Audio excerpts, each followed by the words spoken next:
Olá a todos, sejam bem-vindos a mais um vídeo do grupo de estudos virtual Eu Sou Luz, eusouluz.com.br. Hoje, continuando, o quinto vídeo sobre o ego humano, a mente carnal, a Branca de Neve e os Sete Anões. Vamos agora estudar um texto bem interessante, um estudo que eu fiz sobre a história da Branca de Neve e os Sete Anões e sua correlação com os elementais. Esse foi o primeiro longa-metragem de animação dos estúdios Disney, lançado em 1937, baseado e compilado no conto de fadas Branca de Neve, dos irmãos Grimm, de 1812. Provavelmente um conto medieval alemão transmitido oralmente. Eu li a versão dos irmãos Grimm e não pude ver nela muito de conteúdo místico, como nós podemos ver na versão de Walt Disney. Como vocês sabem, o Walt Disney hoje é um mestre ascenso, e ele serviu a Grande Fraternidade Branca trazendo para as telas do cinema este e outros desenhos que mostraram o mundo da vida elemental do planeta.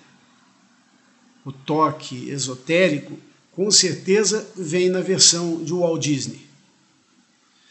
Existem várias interpretações desse filme, de Walt Disney, A Branca de Neve, relacionando-o com o misticismo. Mas dentro do contexto da nossa aula, hoje, a minha interpretação é a seguinte. Quando Branca de Neve nasceu, sua mãe faleceu. Seu pai, o rei, casou-se novamente e sua madrasta se torna a rainha, sendo ela, então, a responsável pela educação da pequena princesa. Isso está na história dos irmãos Grimm, mas não aparece no filme da Disney. Quando começa o filme, a rainha está sem o seu rei e a mãe da Branca de Neve já não está mais viva. Branca de Neve já está uma bela moça. Esta é uma rainha que se preocupa muito em ser a mais bela de todas as mulheres. Fica com ciúmes da beleza da sua enteada, Branca de Neve. Ela veste a princesa em trapos e a força a tornar-se uma empregada doméstica em seu castelo.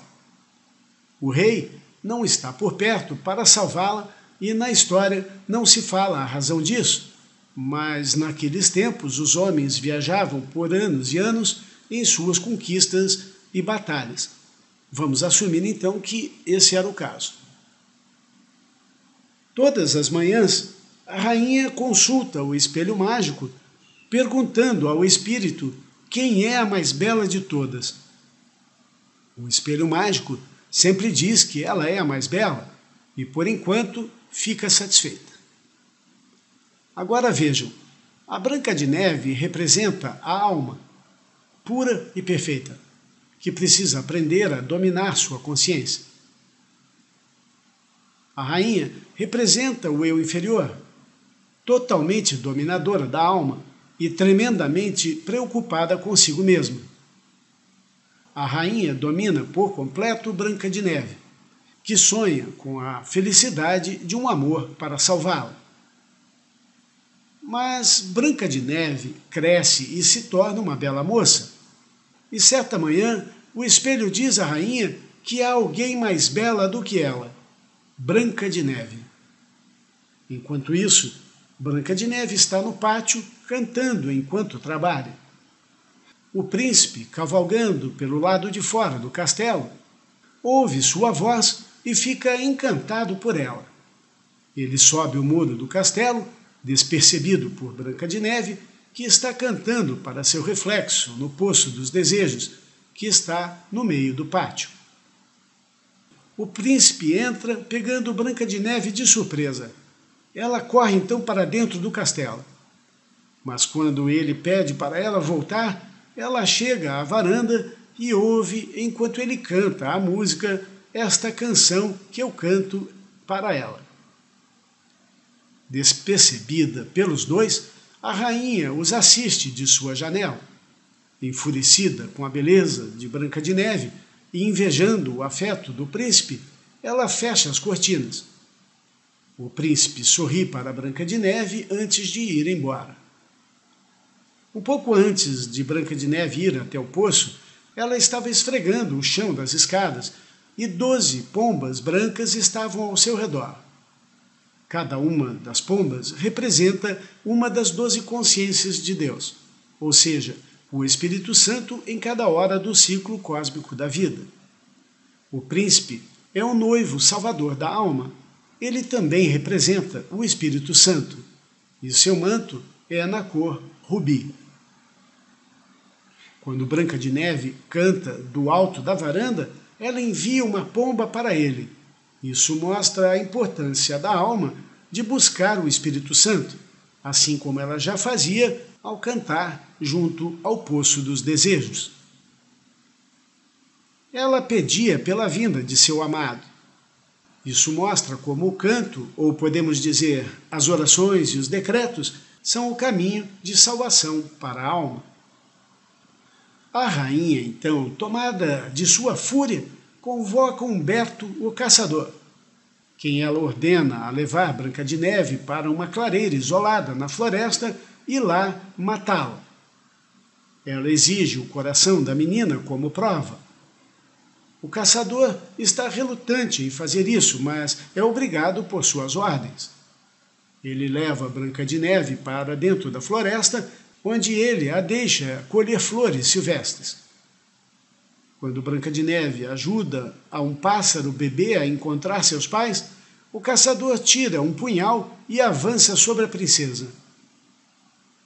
Quando Branca de Neve o vê se aproximando, ela grita. Neste momento, Humberto é incapaz de cumprir as suas ordens e, tremendo, larga o punhal.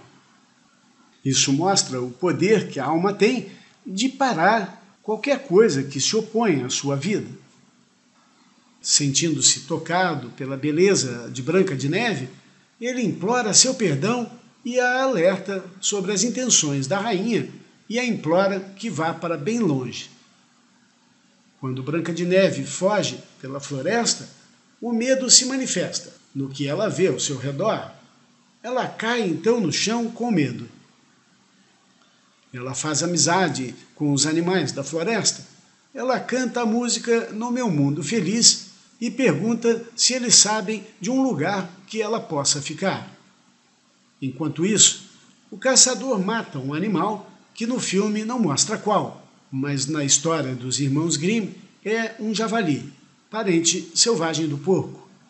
Aquele que sabemos tem os órgãos parecidos com o dos humanos e leva o coração deste para a rainha. O caçador representa o perigo que as almas sofrem com outras almas que estão dominadas pelo eu inferior e mostra a compaixão e o amor que podem romper o medo. O castelo representa a casa do pai, o conforto e a segurança. A rainha, o eu inferior, ficou no castelo, mostrando que é o eu inferior quem está no comando. Assim vemos que a rainha tomou o espaço da Branca de Neve. O eu inferior sugou as energias da alma. Na floresta apavorante, Branca de Neve se sentiu desprotegida. Mas, mais uma vez, ela é salva por seu canto que a ajuda a recuperar a harmonia. E assim, os animaizinhos mostram o caminho para ela. Eles representam a Mãe Divina e sua natureza. O coração que a bruxa pediu representa a atenção total da alma. O eu inferior quer controle total sobre os chakras e principalmente sobre o chakra do coração. Os animais a levam para a casa dos 7 anões, que ela encontra vazia e suja. Pensando que a limpeza da casa pode convencer os proprietários da casa a deixá-la ficar, Branca de Neve e os animais limpam a casa e o seu conteúdo ao cantar a música Aprenda uma Canção. Os 7 anões, entretanto, estão trabalhando em sua mina, cavando diamantes. Quando é hora deles irem para casa durante o dia, eles marcham através da floresta cantando a música Eu vou para casa, eu vou. Os animais também representam os elementais. Vejam como Branca de Neve os educa a limparem a casa. Eles tentam fazer de uma forma rápida e malandra e ela mostra como deve ser feito.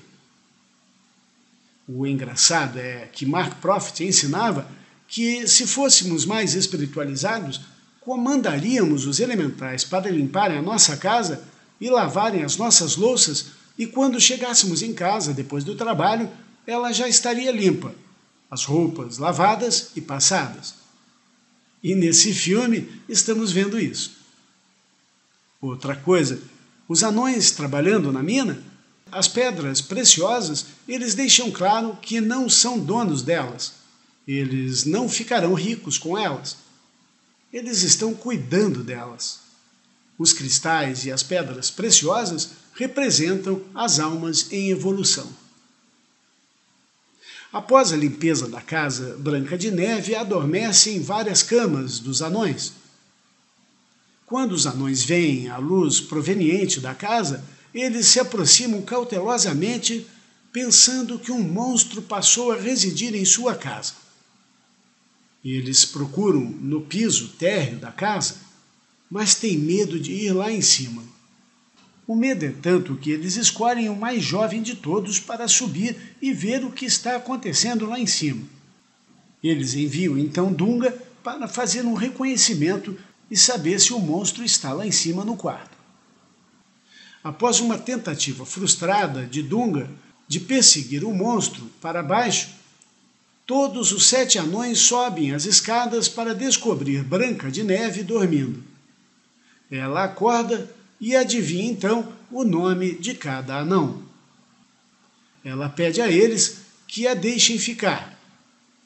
Eles permitem que ela fique, embora Zangado esteja relutante.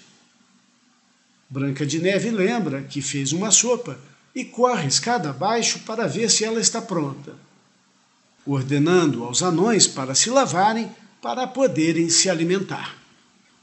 Os anões vão para fora em um tonel onde todos, menos Zangado, se lavaram. Os outros 6 anões depois lavam Zangado, despejando-o no tonel. Os anões representam os gnomos, que provêem o corpo para a alma. A casa representa esse corpo. São os elementais que constroem a casa e essa casa tem o objetivo principal de proteger a alma. E eles são a consciência carnal que precisam de educação em rédeas curtas. A alma precisa educá-los. Veja que Branca de Neve já começa a fazer isso desde o primeiro contato, colocando ordem na casa e exigindo que eles lavem suas mãos. Os mestres ensinam que os gnomos são seres de hábitos. Eles costumam ter os defeitos dos humanos com quem eles se relacionam. Eles copiam não só o humano que protege, mas também aqueles humanos que convivem com o humano que eles cuidam. São esponjas, assim como as crianças. Copiam tudo o que vem. Mas não são só os elementais que precisam evoluir. A alma também precisa, porém é a alma quem tem o poder sobre os chakras. Ela precisa se elevar do chakra da alma para o chakra do coração e tomar as rédeas dos 4 corpos. Se ela não o fizer, o anti-eu, o falso ego, toma este espaço, controlando todo o ser e sugando as suas energias. Lembro que o anti-eu, o falso ego, o anticristo, ele suga as energias para alimentar a falsa hierarquia. Enquanto que a alma, ela tomando seu espaço, ela entra em comunhão com a presença de Deus, ao invés de ter que dar energias à hierarquia divina, ela recebe energia para poder fluir para o mundo. Mas, voltando aos anões, seus nomes dão uma ideia da necessidade de evolução de cada um. Relembrando seus nomes: Mestre, Zangado, Feliz, soneca, dengoso, atim e dunga. Existem algumas análises na internet relacionando cada um deles com um determinado chakra, mas eu discordei das análises e tentei eu mesmo identificar quais chakras estariam melhor representados por cada um, mas aí eu compreendi que alguns dos anões representam bem mais do que um chakra. Assim, eu deixei isso de lado, esta análise com os chakras. Mas, voltando a analisar cada um deles, vemos principalmente pelos próprios nomes deles que eles precisam evoluir. O nome do mestre, utilizado no filme original em inglês, é Doc, que significa doutor. Seu nome mostra que ele é quem manda. É ele também quem lapida as pedras preciosas. Lembramos a evolução das almas desde o mineral, vegetal, animal até o humano, onde encontra então o amplo livre-arbítrio e individualidade. Assim, as almas podem ser consideradas pedras preciosas. Isso mostra o quanto devemos aos elementais por estarem nos cuidando desde a primeira encarnação no planeta. É uma via de duas mãos. Os elementais nos cuidam e nos protegem até sermos almas evoluídas, e estas, na sua maioridade, os beneficiarão com a elevação para um nível mais leve e espiritualizado. Pois sabemos que quando uma alma ascensiona, os elementais que a acompanham se elevam ao nível angelical. O mestre é o líder do grupo, mas também tem seus defeitos. Ele confunde, por exemplo, as palavras quando fica ansioso, mostrando confusão de raciocínio. O nome dengoso utilizado no filme original em inglês é bashful, que significa tímido, sem iniciativa. Acanhado, ele perde o alvo por medo de encarar diretamente os olhos dos outros. Este anão de longos cílios foge um pouco ao significado do seu nome em português, pois, na verdade, é muito envergonhado e tímido e não propriamente cheio de dengos. O nome Atim, utilizado no filme original em inglês, é sneezy, que significa espirro. É extremamente alérgico e tem crises frequentes de espirro. Sua tolerância está ligada aos órgãos dos sentidos. Falta aprender a aceitar seus colegas como são. O nome do feliz, utilizado no filme original em inglês, é Happy, que significa feliz. Ele é gordo, gosta de bonança e fartura, demonstra seus sentimentos através de um sorriso, sabe encarar o lado positivo e negativo das coisas e enfrenta os fatos como se apresentam. A gula parece ser uma luta a ser vencida. O nome Dunga, utilizado no filme original em inglês, é dopey, que significa drogado, dopado. Ele é o menor e o mais jovem de todos, é rápido e ágil. É meio abobado, bastante atrapalhado e mudo. Não se encaixa no perfil dos demais anões. É o único que tem olhos azuis, orelhas enormes e não tem barba. Talvez aqui uma referência que mostra a tendência dos jovens de se doparem com álcool ou drogas, fugindo sempre da realidade. O nome do soneca, utilizado no filme original em inglês, é sleepy, que significa sonolento. Ele mostra desinteresse pelos fatos ao seu redor, sonolência. Parece estar fora do ar, sempre sonhando. Não se importa com o que ocorre à sua volta. A preguiça precisa ser controlada. O nome do zangado, utilizado no filme original em inglês, é grumpy, que significa irritado, mal-humorado. Ele demonstra carência afetiva e lamúrias. O anãozinho zangado é muito resmungão, adora se queixar das coisas, se zanga por tudo. Torna-se carente, pois ninguém aguenta ficar sempre ouvindo suas reclamações, por isso acaba ficando sozinho. A ira toma-o por completo, e esta parece ser a sua luta. Em um ditado dado por Oromasses e Diana na Pérola de Sabedoria, volume 49, número 8, confirma que eles eram gnomos, os 7 anões. Abre aspas.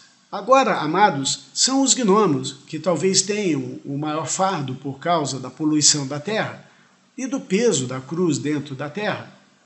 Esses amados gnomos precisam de sua ajuda especial e, como o bem-amado Peleur disse, são os gnomos que olham para os filhos e filhas de Deus e dizem: vocês são a nossa esperança. Quando vemos os produtos químicos que são colocados no chão, quando vemos os resíduos nucleares que entram no chão, quando vemos os distúrbios e desequilíbrios sobre a Terra pelas explosões e tudo o que ocorre, quando vemos que a Terra deve suportar todo o lixo de uma humanidade que não compreendeu a plenitude da alquimia das salamandras ou do fogo sagrado, percebemos, então, que a densidade dos gnomos, que foram retratados no filme da Branca de Neve e os 7 Anões, se manifesta por causa do peso que eles carregam.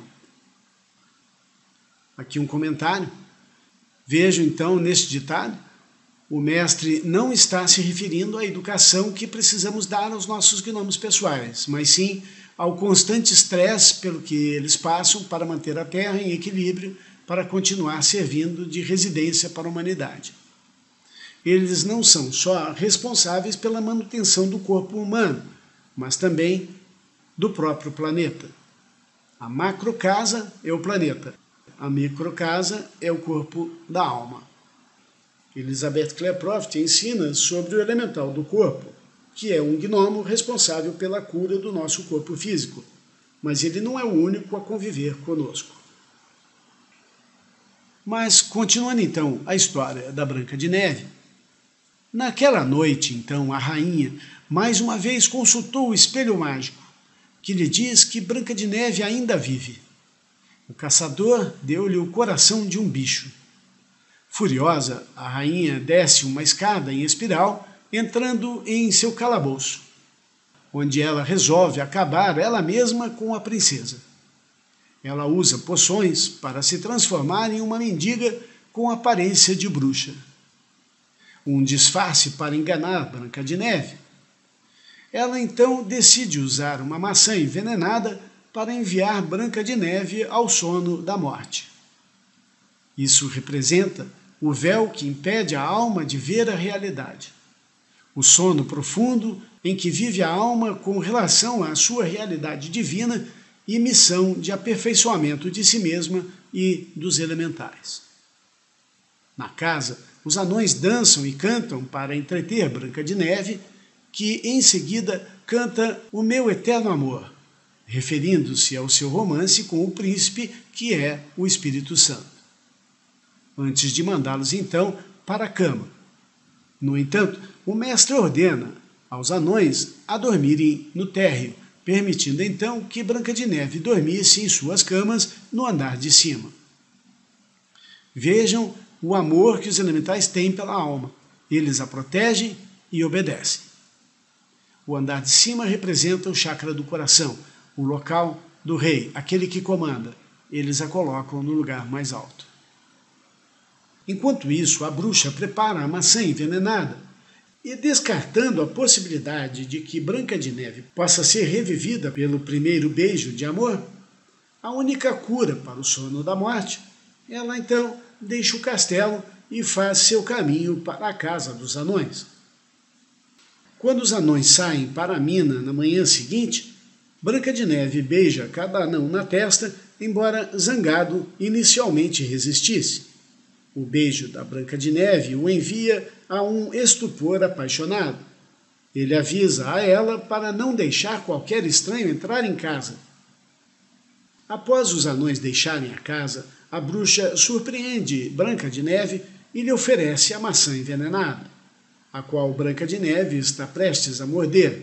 Até os animais da floresta, sentindo o perigo, tentam atacar a bruxa. Isso faz com que Branca de Neve tenha pena da velha e a leve então para dentro da casa dos anões para tomar um copo de água. Os animais correm para a mina e contam aos anões o perigo. Os anões eventualmente percebem o que está acontecendo e, liderados por Zangado, voltam correndo para casa. A bruxa convence Branca de Neve a dar uma mordida na maçã, dizendo-lhe que é uma maçã dos desejos. Depois de morder a fruta, a princesa cai no sono da morte e a bruxa carcareja em triunfo. Os anões chegam e perseguem a bruxa, encurralando-a em um precipício, onde ela tenta esmagá-los com uma pedra, mas é jogada do precipício por um raio, onde ela morre e é devorada por abutres. Vejam que o que matou a bruxa foi um raio, o que representa a força divina caindo sobre ela e trazendo o seu julgamento. Os anões e os animais choram por Branca de Neve, mas a encontram tão bonita, mesmo na morte, e colocam-na em um esquife de ouro e vidro em uma clareira na floresta. O príncipe aparece e, após cantar uma reprise de Esta Canção que Eu Canto, beija Branca de Neve. Revivida, ela se despede dos anões e cavalga no pôr do sol com o príncipe para viverem felizes para sempre. Ele representa o Espírito Santo, como já dissemos antes, o Salvador, o amante da alma que vem para o casamento alquímico que a leva então para a ascensão. O mais fantástico é que o castelo do príncipe, ao final do filme, não é no chão ou na montanha, mas aparenta ser nas nuvens no céu. Esta história é importante porque nos mostra o quanto os elementais precisam de nossa ajuda para evoluírem. Eles obedecem o Sagrado Coração em nós. E se a alma dorme no chakra da alma e não assume sua posição real no castelo de seu chakra do coração, então a bruxa, ou seja, o eu inferior, o fará. E eles, os elementais, serão obrigados a servir à morte. Sim, à morte. Pois o eu inferior está fadado a morrer e a alma que dorme também terá sua morte. Por não assumir sua posição e, consecutivamente, os elementais que acompanham esta alma, desde a sua primeira encarnação, também morrerão. Outra coisa importante nessa história é que vemos uma alma independente dos anões. Ela precisa sim da casa deles, mas assume sua posição de rainha e comanda o show da vida. Assim vejam que ao entrarmos em contato com as pessoas e mesmo com os nossos maus hábitos, precisamos separar o joio do trigo, digo, a alma do corpo. É o corpo que mede os outros na rua, não a alma. Quando o seu corpo, ao olhar para alguém na rua, fizer um julgamento, corrija-o e, mais importante, eduque-o para nem olhar. Ao olhar para as pessoas, seja você o magnetizador da chama violeta para elas, para os elementais que protegem aquela alma. Sorria e foque na chama purificadora atuando nas pessoas e compreenda que essa é a missão da alma Shela dos mestres. Sem julgamentos, apenas um amor incondicional para pessoas que não sabem o que fazem. Lembro que podemos e devemos entregar a Deus todos aqueles que atuam contra o livre-arbítrio de seus irmãos. Mas isso sem sentimento de vingança ou julgamento. Apenas pedimos a ação de Deus para termos o amor, a ordem e o progresso em direção a Deus. Mas é Deus quem toma a decisão de o que fazer com cada um. Olhem para as reações dos 4 corpos inferiores quando estiverem na rua e identifiquem como reações animais, nada mais do que isso. Eduquem esses elementais e elevem-se com eles. Você conquistará o reino do castelo do Senhor e eles vão acompanhá-lo, elevando-se ao reino angelical. Para aqueles que se perguntam sobre o amor da alma ser sua chama gêmea, isso é uma bênção que realmente temos quando ascensionamos. Podemos até encontrar nossa chama gêmea na Terra, mas o grande amor, o grande casamento que deve ocorrer para que as chamas gêmeas consigam ter, então, a harmonia de uma união eterna, é o casamento com o Espírito Santo de Deus. E esse Espírito Santo é essa força que eleva então essa alma a um nível ascenso. E é só no nível ascenso que as almas gêmeas conseguem conviver em harmonia para sempre. Muito legal, e eu agradeço a Deus por me inspirar a enxergar essa história toda. A única coisa que eu sabia através dos mensageiros é que os anões são os elementais e sabia que a Branca de Neve representava a alma. E assim eu fui vendo a história e cheguei a essa conclusão toda que passei para vocês. Espero que vocês tenham gostado. Vocês podem rever este filme, o original, que nós vimos na nossa infância. Acho que todos nós já vimos o filme, mas agora analisando o filme com outros olhos, clicando no link logo abaixo na descrição deste vídeo. Aqueles que estão ouvindo este vídeo pelo Instagram, que não permite que o link seja clicável, entre no site eusouluz.com.br e encontre lá o link para o nosso YouTube e vocês terão então o acesso ao link na descrição do vídeo. O mesmo para o Facebook, que também terá o link clicável. Participe do nosso grupo de estudos virtual Eu Sou Luz, no endereço eusouluz.com.br. Colabore para a expansão da luz, enviando um Pix para contato@eusouluz.com.br. Até um próximo vídeo.